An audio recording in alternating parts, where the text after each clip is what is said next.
Elephants, the great giants of Africa. We know them mostly from their lives on the savannah, but there are other elephants that until now we have heard little about.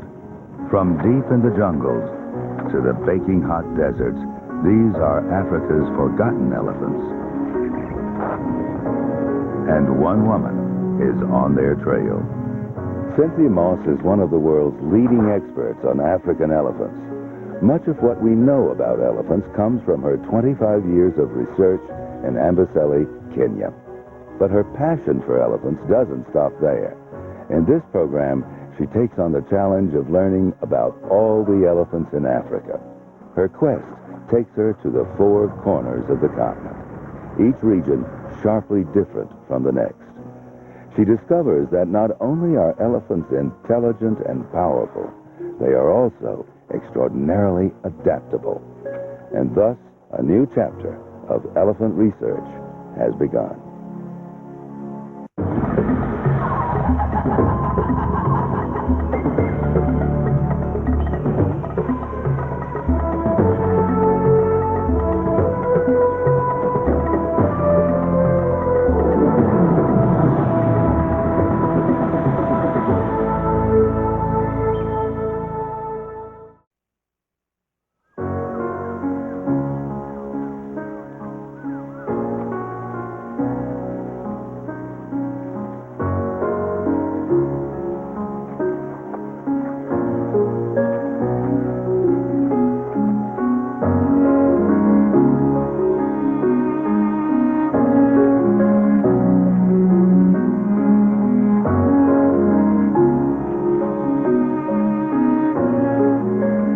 These are the most well-known elephants in Africa, the savanna elephants of Amboseli National Park in Kenya. This is a haven, one of the few places where elephants have remained secure. Here, the females and calves live in large, intact families, each led by the oldest female, the matriarch.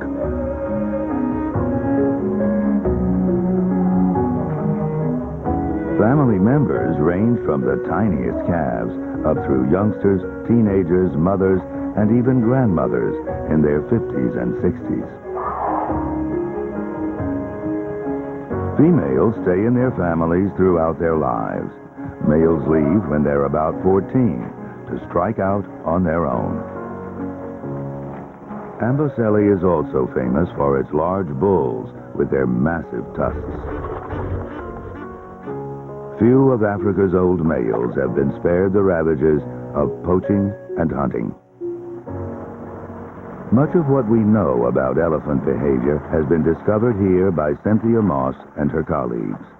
For almost 30 years, she has been documenting the complex lives of these magnificent giants. She and cameraman Martin Kobeck have filmed some of the individuals that Cynthia has come to know intimately.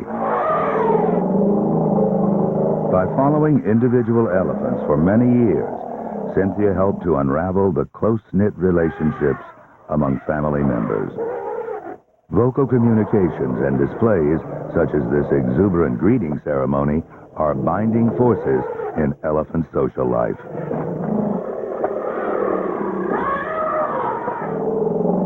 Cynthia discovered that adolescent females help care for the youngsters in their family. This provides extra protection for the calves and helps teach the females about raising the next generation. It also gives the mothers a little time off.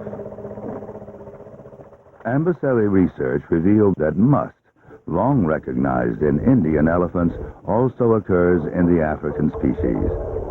During this time, dribbling urine and secretions on the side of the head announce that a male is sexually active and willing to fight for females.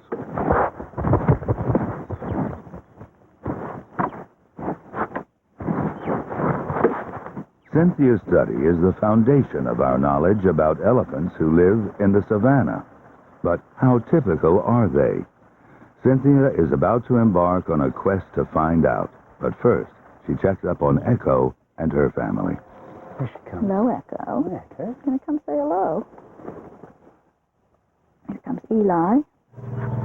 Today, Echo's calf Eli looks fit, but in 1990 he was born crippled. I was amazed at his determination. After 3 days, he managed to stand up and walk.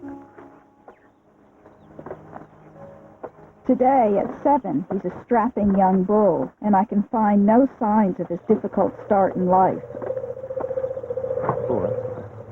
Oh, it's Ebony wanting to suckle. Yes, the suckle protest. Echo was not giving in. 3 years ago, I watched Echo give birth to Ebony.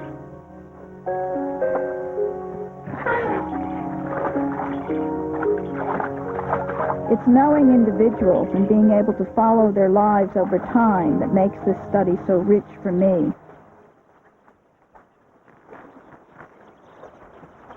I feel very close to Echo and the other elephants of Amboseli. They have provided me with wonderful insights.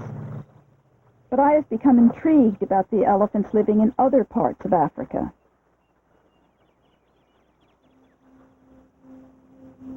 I've heard tales of forest elephants, desert elephants, even pygmy elephants. How different are they? And how have they adapted to such different habitats? There's clearly much more to elephants than I have found here in Amboseli. I want to take a journey of exploration in search of Africa's forgotten elephants. On the far side of the Rift Valley, the mountains and grasslands of East Africa give way to an endless carpet of rainforest. This is the Congo River Basin, the second largest river system on Earth, the land of the forest elephant, and, so it's said, of the pygmy elephant.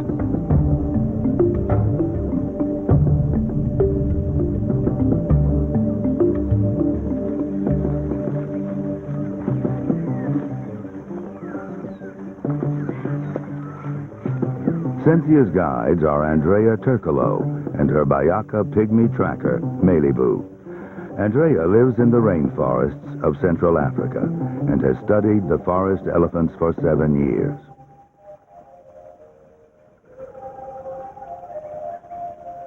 There are more elephants in these forests than in all of East Africa combined, but Cynthia will be lucky to see one. Forest elephants are highly secretive. They'll hear her long before she'll catch a glimpse of them.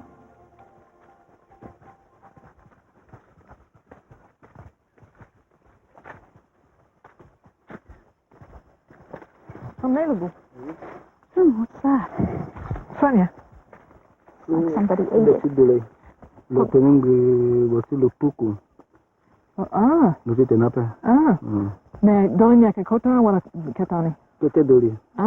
He's saying this is something that was tried, that a little elephant tried to eat, and he tried it, and then he spit it out, and that's why it's sort of not very well chewed. So he's probably, So all part of the learning process. Yeah. Tried this one, and it was too bitter or something. Yeah. It looks quite bitter. It's very dark green. He didn't like it. So. Dark green things usually have a lot of toxins in them. Yeah. Okay, merci, Malibu.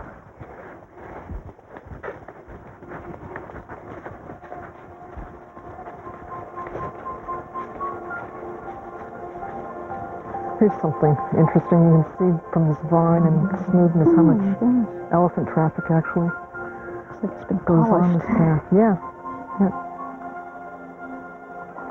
Andrea has told me of a special place, Zanga Bai, a clearing in the forest where the elephants congregate.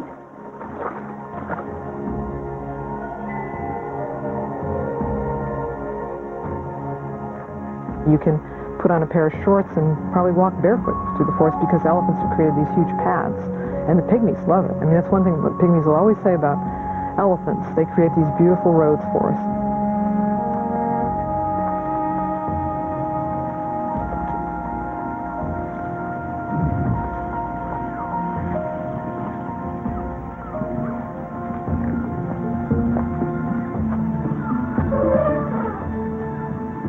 Such a sight when you come out of that dense forest. And it's like a big... Beautiful.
I was immediately struck by the differences between these elephants and the savanna elephants of Amboseli.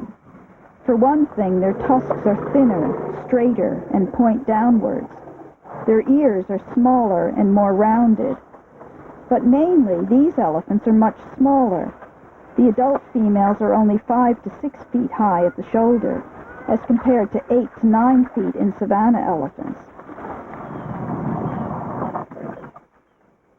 As they all emerged into the bay, or clearing, many headed straight for huge holes in the ground into which they stuck their trunks.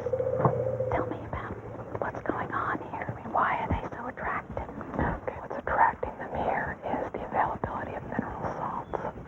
And you can see there are a bunch of males that have dug holes.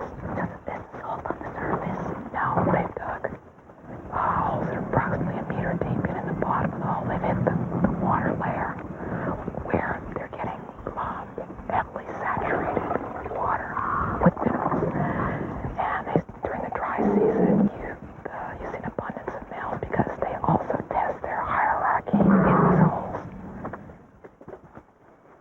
The biggest, most senior males seem to prefer one prized hole, where the minerals must be particularly abundant or tasty. The males vie for supremacy of this hole.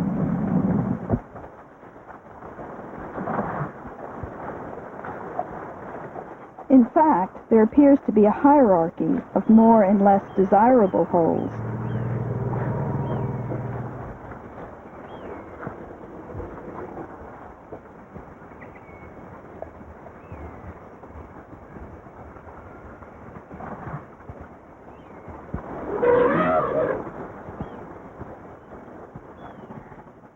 Look at this posture of his right now. Right in. With that leg outstretched. Absurd. Yeah, they Must do. be really deep in there now. Yeah, they go into all kinds of contortions to get down there. Meanwhile, the females and the calves and the younger males have to make do with lesser holes around the edge of the clearing. Through all this digging and tramping and rooting around, Andrea believes that the elephants themselves created Zangabai. Many of the lesser holes are flooded. Females have to dig and blow deep into the substrate to access the salts.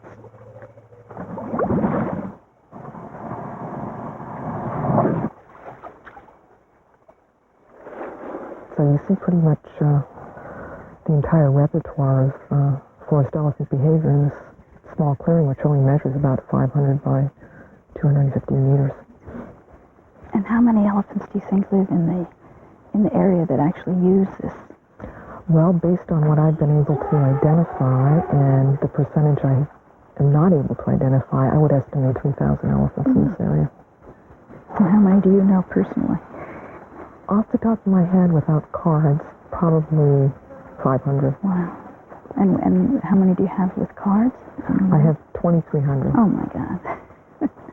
I think we have a hard time with 900.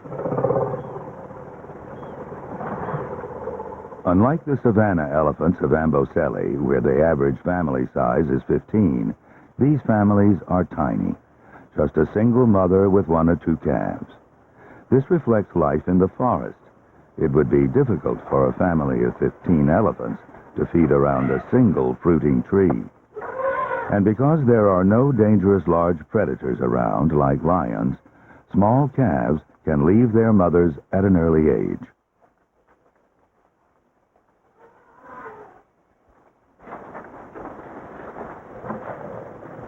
But elephants are highly social animals, and I got a sense that the small families were excited and stimulated on arrival at Zangabai. After all, this is their social center. Here, adolescent males can practice their martial arts, and the calves can learn how to be elephants.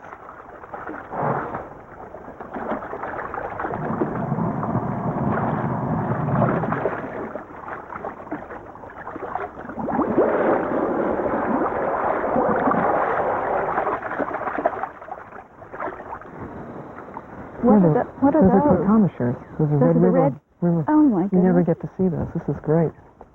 There'll be a bunch of them. Oh, you get them in nice full sunlight. Oh, my. They're cute little ears. Their ears are like little whips. The camouflage. I haven't seen them in the daytime here for months. Oh, we're really lucky It's a treat. today. Yep. In addition to the Red River hogs, many other creatures frequent Zanga Bay. Forest buffaloes,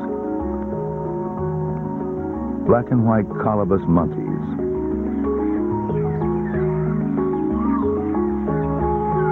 African gray parrots,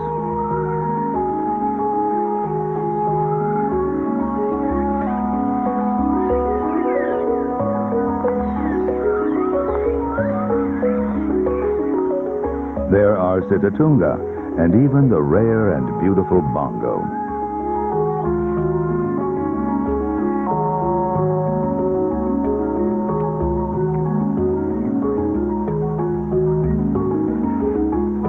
But not all the visitors are given a warm welcome by the elephants.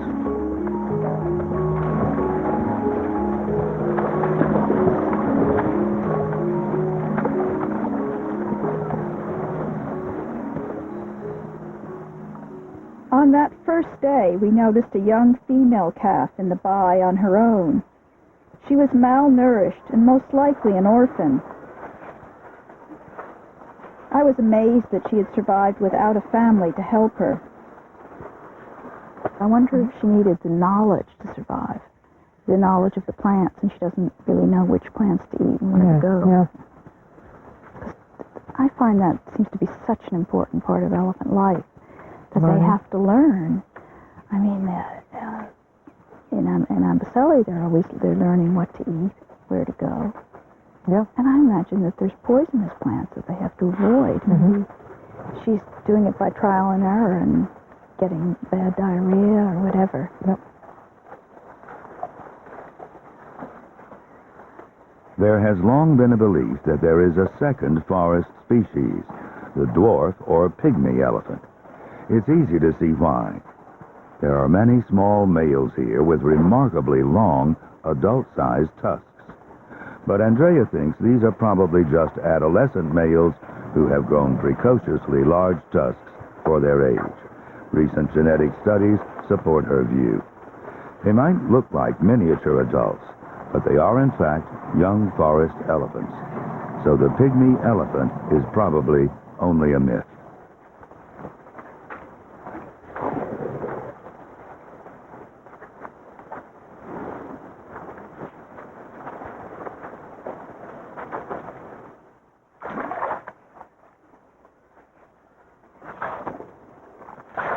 I've seen pink elephants, I've seen gray elephants, I've seen red elephants, for instance, in Sava. We have red elephants here. You don't see them a lot. They come Never seen yellow elephants. Yep.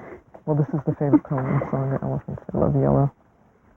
It's basically, I think, to protect themselves against parasites, ticks, or whatever. It probably just feels really good to wallow in mud because you're rubbing, and I think all animals love to rub. But these clays are just different colors from different places. Zonga has yellow mud. And sometimes there's a very pale rose mud that sort of leaks out in one of those holes. And then there's another clearing, they come in, they're very red.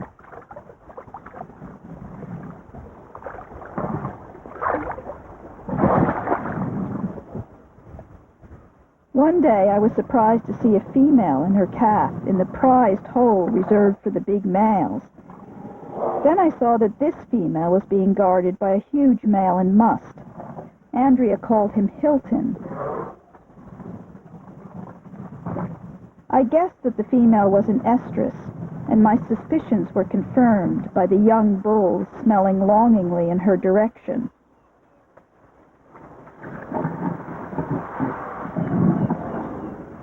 But they didn't have a hope.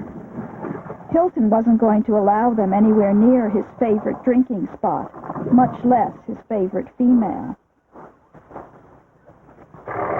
His behavior reminded me of the musk males in Amboseli, who sometimes push over a tree and then invite a receptive female for dinner.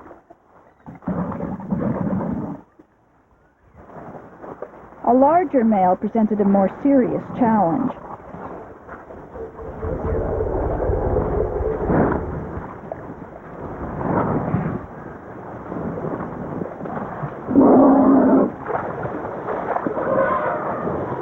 proved no match for the massive Hilton.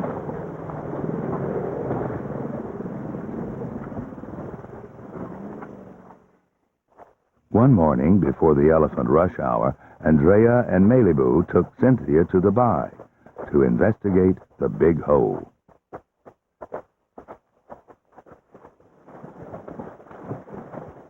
Oh my goodness, look at it. It's just a trunk-shaped, huge hole. Oh, there, now I can see the water where it's... Big dry season activity. Yeah, it's pretty deep. And this seems to be the prime hole that they like the best, isn't it? This is the biggest hole.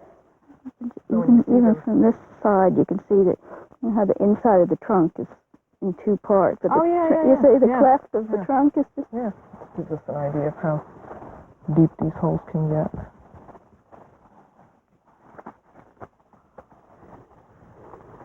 Tastes a little salty. 이거다. Oi, 못하네. 켰다요? 응. 야, 알아요, 이거 들어. 이거 있어. As more elephants began to arrive, Andrea and Cynthia noticed that one of the youngsters was missing.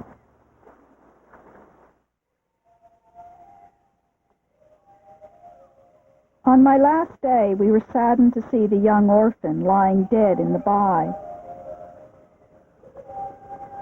It confirmed my belief in the importance of family life and learning to an elephant's survival. And I was touched to see behavior that is rarely witnessed. An adult male gently investigating the dead calf with apparent concern. I have seen this behavior in Amboseli and was fascinated to know that it occurs among other elephants. To me, it is one of the things that makes elephants so extraordinary.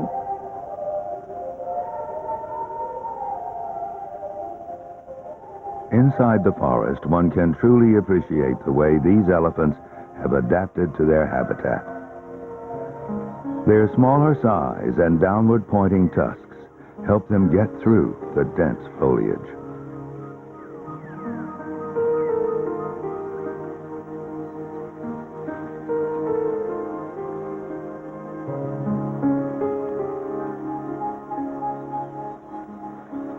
And here they eat fruits and leaves, roots and seeds, more like the diet of gorillas than savanna elephants.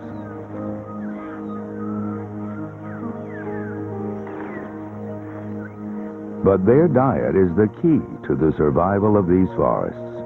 At least 30 tree species depend entirely upon elephants for the dispersal of their seeds.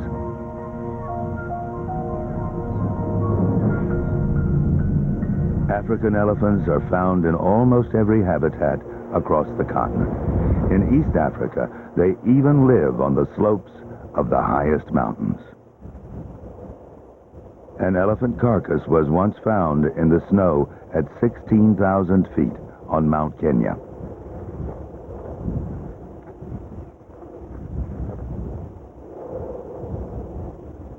To the west, they can be found on the Atlantic coast of Congo and Gabon. At Petit Luango, there are beach bum elephants who feed on palms by the ocean's edge.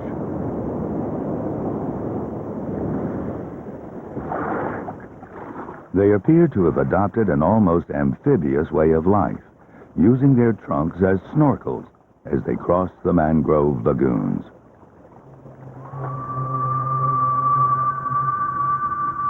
But surely the most extreme environment to which the African elephant has adapted must be the vast mountain deserts of southwestern Africa.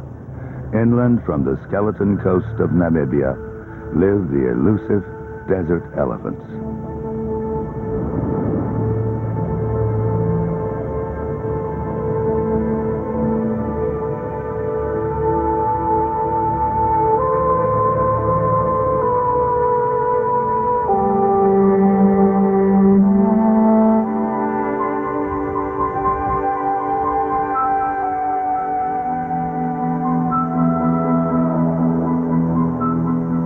It's hard to believe that any living creature could survive in this arid land, let alone elephants with their enormous appetites. Yet there are signs of life.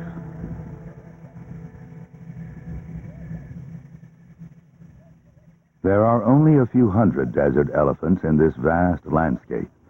You could look for weeks and find nothing.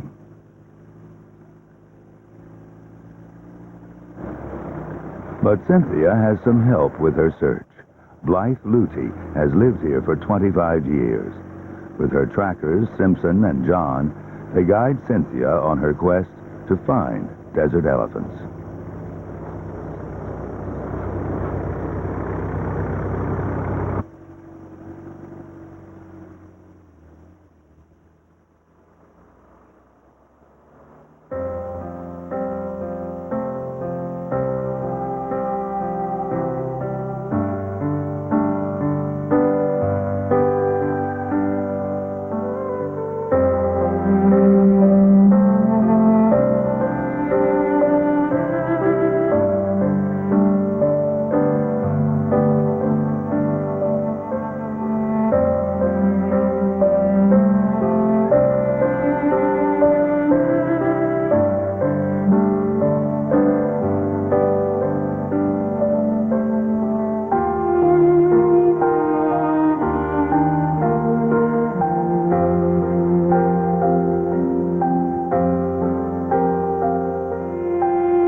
It's the height of the dry season, and the elephants follow the parched riverbeds in search of food and water.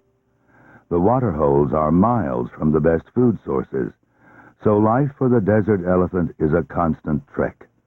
They're forced to make a round-trip journey of up to 80 miles, and often have to survive 4 days without drinking. I had always heard that the desert elephants of Namibia are the biggest in Africa. In fact, the tallest elephant on record, a bull of 13 feet 10 inches, was found in this very valley. This huge female must be well over 9 feet at the shoulder, taller than Andrea's biggest bull, Hilton. She has long legs and huge splayed feet.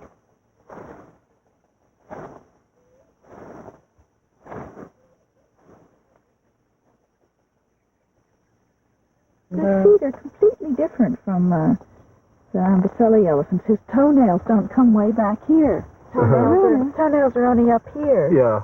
And these come way down. Yeah. Interesting. Yeah, Maybe so, that's adaptation to protect them from the rockiness. That's right. Yeah, because they probably have to kick quite a lot of rocks going along. And very round front foot. Yeah. The Amboseli elephants don't have those deep fissures. Really? No. That must be a very deep crack.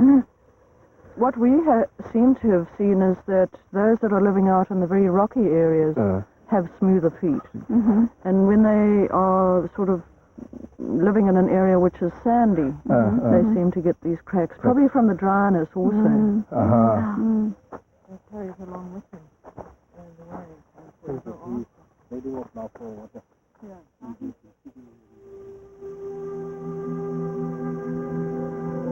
We noticed one young mother with what looked like her first calf. The calf was clearly in trouble, suffering from malnutrition and dehydration. I realized that her life has consisted of one long journey, walking as many as 20 miles a day across some of the toughest terrain in Africa.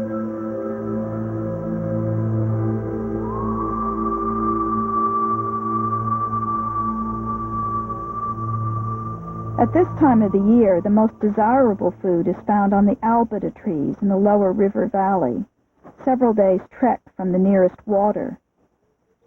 The albida seeds are very tasty.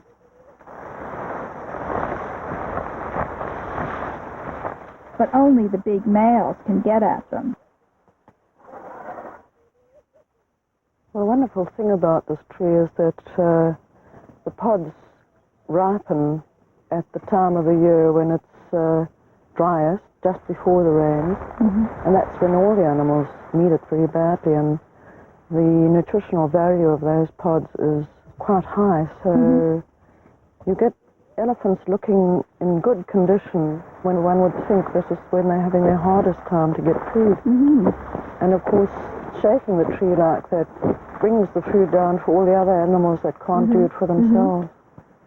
You might find springbok. Do they eat it as well? And oryx? Yes, springbok and oryx. Mm-hmm.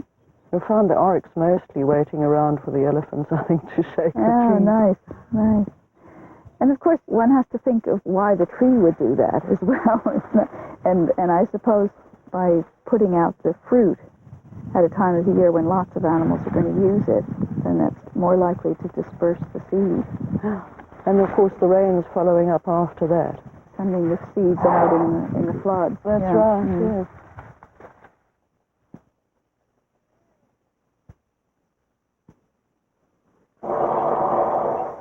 I think the trunk alone is what fascinates people about elephants. You know, that I think people say, oh, it's because of the size of the elephant, but actually I think it's because of the trunk of the elephant. The trunk is always searching, it's always moving, and it is like a hand, and so people feel more in touch with an elephant. I think if they didn't have trunks and they weren't able to feel and touch, that we wouldn't feel so much empathy.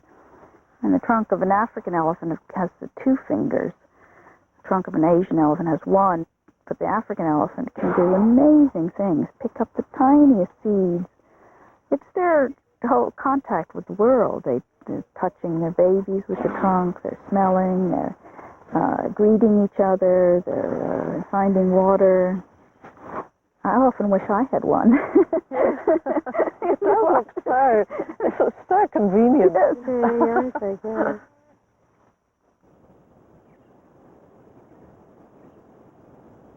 The families in the desert were bigger than those in the forests, but I noted that there were very few calves, almost certainly a reflection of a tough life. There was uncontrolled hunting here for many years. Nevertheless, several of the families were apparently intact with old matriarchs. Others seemed fragmented. The mother of the sick calf appeared to have no family at all.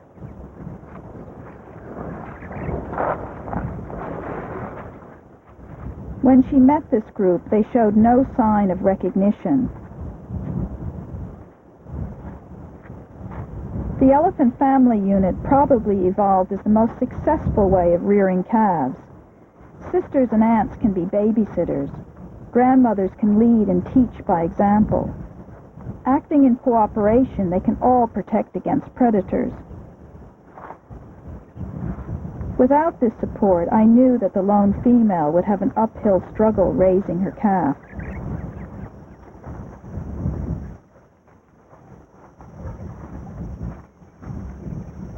Pregnancy isn't very costly. It doesn't take that much to maintain a pregnancy in terms of nutrition, but after the birth and then the amount of nutrition it takes and liquid and water to lactate is the really exhausting time for any animal, not just an elephant. So it's very, very difficult. I mean, they're just, it's a very fine balance here. That's what that strikes me, that they're just on the edge.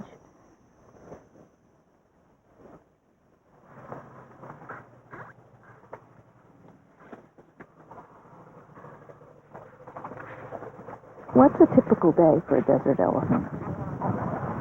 Well, a lot of the activity could be at night, and then especially the early morning, when it's cool and possibly there's a lot of moisture in the air. And they'll probably walk and feed right up until about 11 o'clock, 12 o'clock, and then probably start resting. And I think certainly the afternoon is rest time, that's siesta time. As the heat of the day reached its zenith, many of the elephants took refuge in the shade of the bigger trees. They seem to be talking to each other. I find in Amboseli we've identified something we call conversation. A conversation rumble when particularly it seems to happen when one part of the group wants to go one place and the other part wants to stay where they are. And then they talk back and forth. Finally, a decision's made. Yeah, they look as though they're pretty undecided. Tusk's female's definitely still in feeding mode. Where Yeah. the other female looks like she's gone into rest mode. Say, talk. More talk. And then what time will they start moving again? Well, it seems that it's almost on the dot 4 o'clock. Time to move.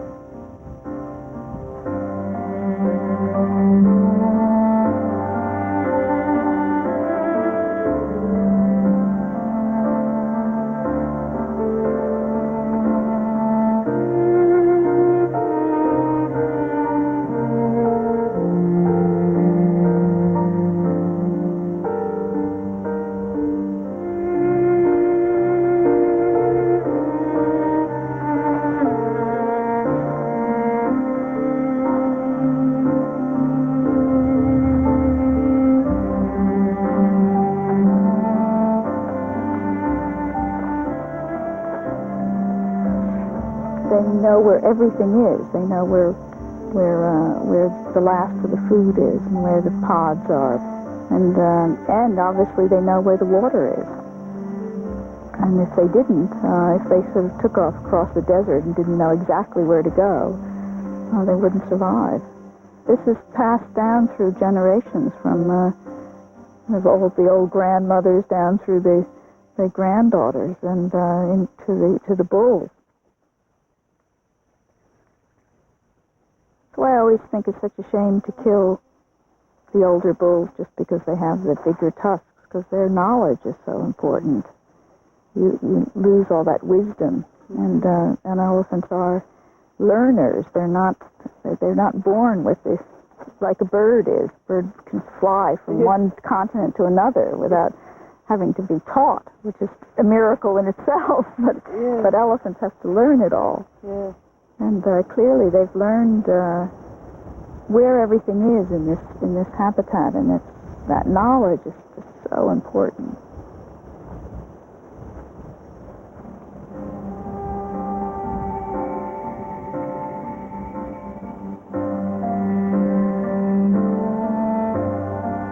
The sick calf did not complete her long trek to water.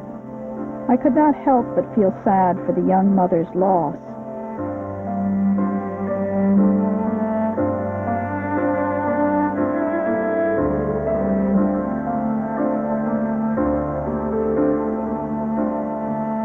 She had failed this time, but she had probably gained experience, and like other young mothers I'd watched, she was more likely to succeed the next time.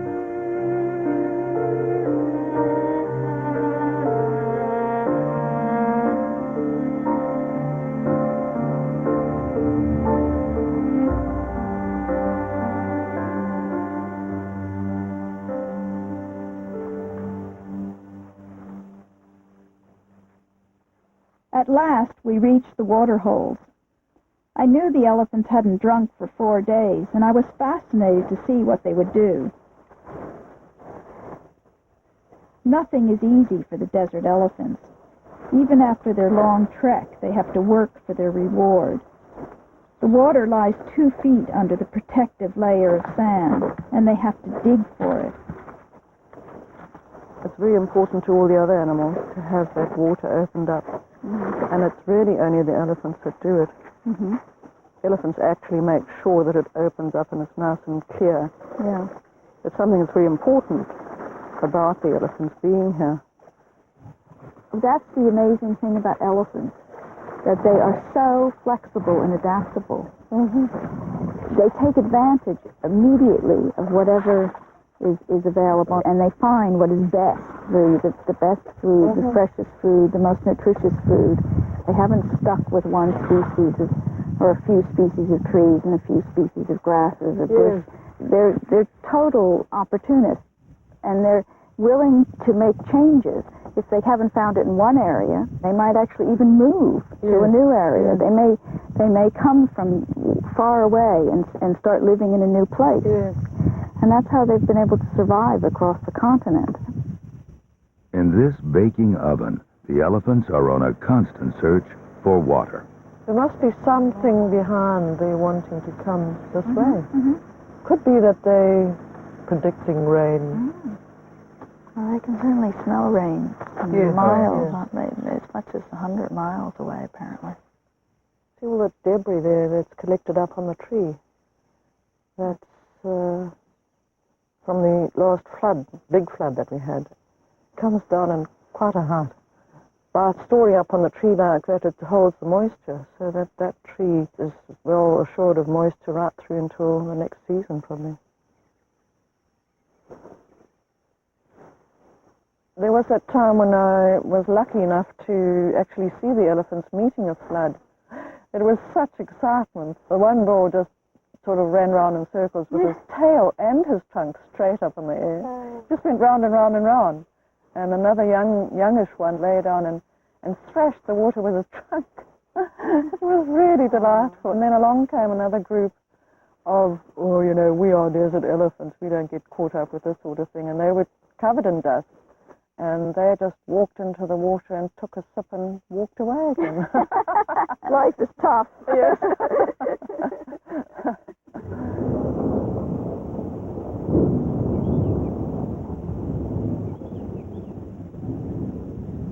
On Cynthia's last day, the first rains fell in the desert, but it was only a meager few drops, a stark contrast to her next destination.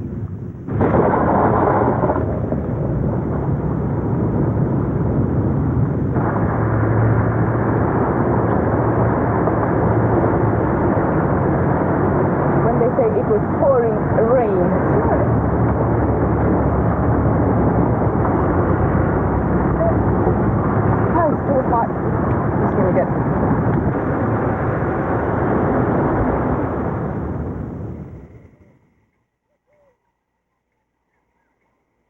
Cynthia has traveled from one of the driest parts of Africa to one of the greenest, Queen Elizabeth National Park, Uganda.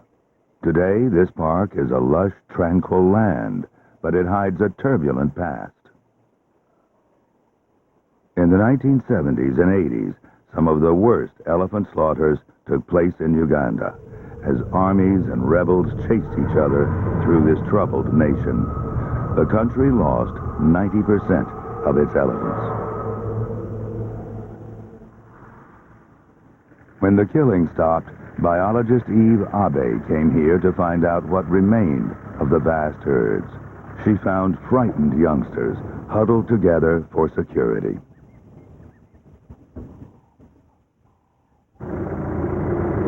elephant. Looks like a family group. You think we can get closer to them? Yes, I think we just have to drive off. I can see 4 at least. Must be a couple of little ones out there. So when you first started your study, what did you actually find here? At that time, I didn't think it was so incredible. But now, when I look back, those days, every time I came looking for elephants, I'd find them in this one tight aggregation of about 150 individuals. And they were so difficult to find. If you missed one, you're sure you would never see any. And at the slightest sound of a vehicle, they'd just scamper. You know, they'd be gone. But 3, 4, 5 years I've been here, and now I meet single little family units, and it's becoming common. So they just all gathered, all the remaining ones that were after the poaching, just got in one group. Very tight, actually. There's hardly distance between elephants and they're moving. So of those 150, the majority were under 10, say, or under 15? What would be the Majority were like 15 to 20-year-olds. I see. Yeah. And it was so distinct. You could just imagine that these are probably the little ones who managed to be left untouched or just managed to escape. Gosh, must have been horrible. Horrible for them.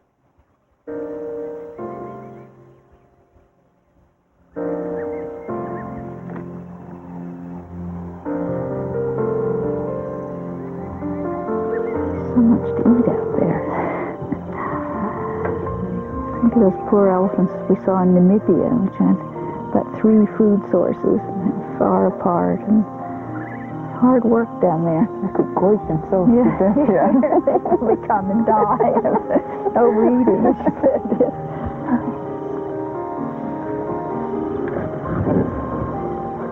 What about 3 months when they start picking up grass? And Yeah, they can just about eat between 3 and 4 months.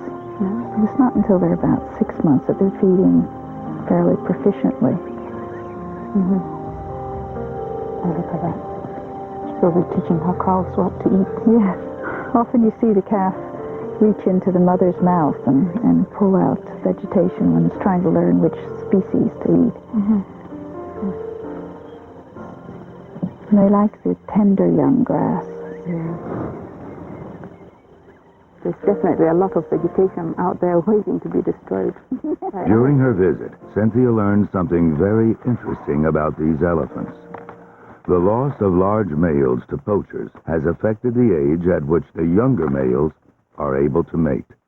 Without competition from big bulls, the young males breed amazingly early here, and they're mating with much older females. The male looks very young. It would be a joke in Amboseli to have a male that size chasing an estrus female.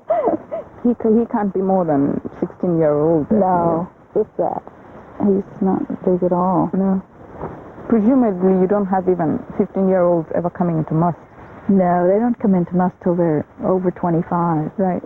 But now, since there are no old males, they're definitely coming to must.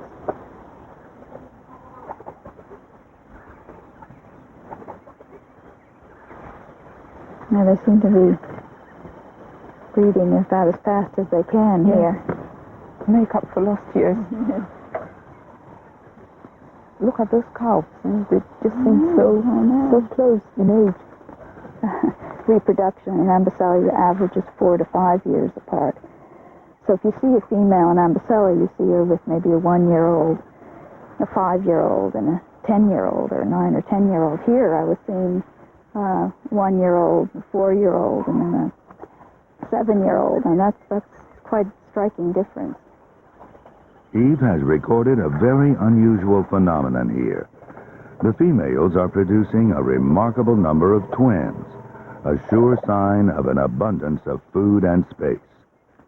There are also many tuskless calves being born. I've noticed that a lot of the tuskless females are giving birth to tuskless female calves. And if that trend continues, if the tuskless males are getting more opportunity to come and mate, I see increasing percentage of tuskless individuals in the park.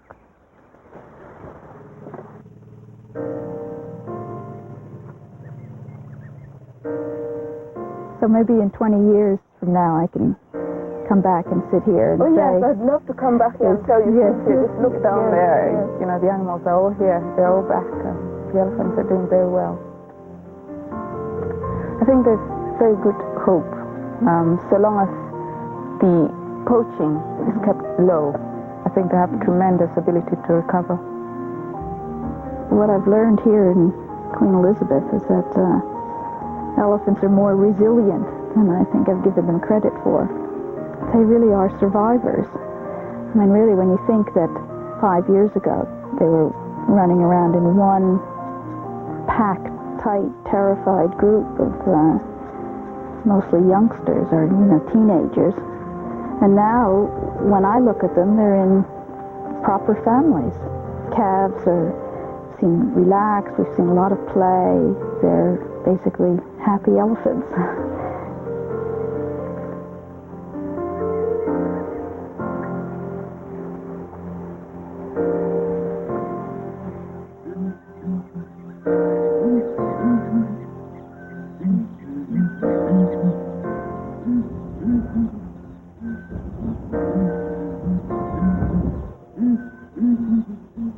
I returned to Amboseli with mixed feelings. While I was away, Tuskless, one of the elephants I knew best, was shot dead. Even here in the most secure elephant park in Africa, there is no guarantee of survival.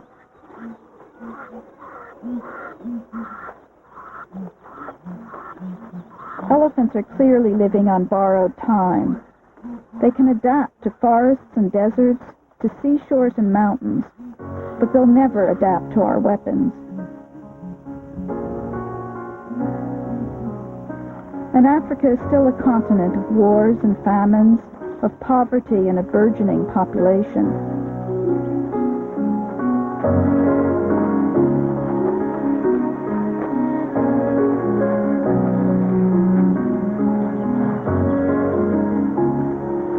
Yet I came back with one strong and positive feeling. I am not alone. There are dedicated people out there working to save elephants and their habitats. Not just numbers of elephants, but their whole flexible, fascinating way of life.